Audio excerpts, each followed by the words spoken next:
দেখেন ফ্রেন্ডস, এটা ওলের ডাঁটার রেসিপি।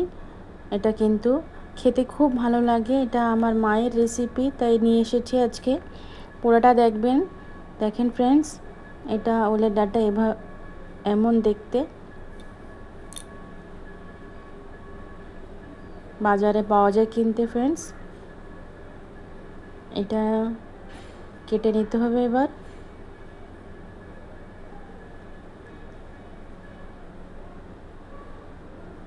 এভাবে এর ছিলকাটা বার করে নিতে হবে।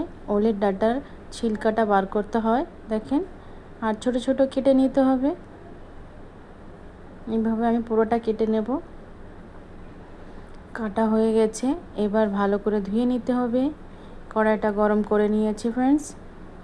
এর মধ্যে গোটা ধনে, সাথে দিয়েছি গোলমরিচ, কয়েকটা বাদাম। একটু ভেজে নিতে হবে। গ্যাসের ফ্লেমটা কম রেখে ভাজতে হবে ফ্রেন্ডস। এবার কাঁচা লঙ্কা দিয়ে দিচ্ছি।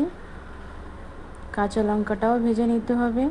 আপনারা চাইলে রসুন দিতে পারেন, আমি রসুনটা ব্যবহার করিনি।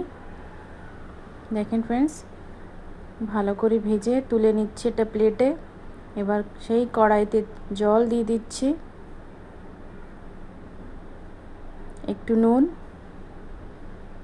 সাথে ধুয়ে রাখা ওলের ডাঁটাটা দিয়ে একটু ভাপিয়ে নেব। দেখেন ফ্রেন্ডস, এটা ভালো করে হয়ে গেছে ভাপানো। এবার এটা বার করে নিচ্ছি আমি প্লেটে। জল ঝরিয়ে বার করে নিতে হবে, জলটা ফেলে দিতে হবে। সেই কড়াইয়ের মধ্যে তেল দিয়েছি গরম করে। এবার দিয়ে দিচ্ছি কালো জিরা আর জিরা, শুকনো লঙ্কা, যে মশলাটা বানিয়েছিলাম সেটার পেস্ট দিয়েছি।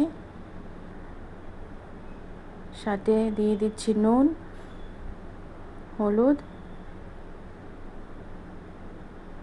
ভালো করে এটা মশলাটা ভেজে নিতে হবে।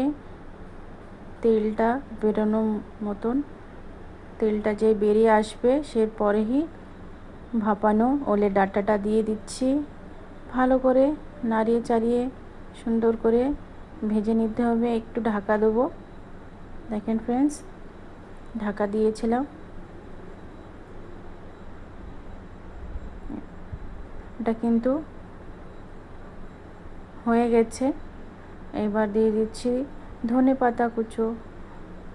রেডি আছে ওলের ডাঁটার রেসিপি। কেমন লেগেছে আমাকে জানাবেন।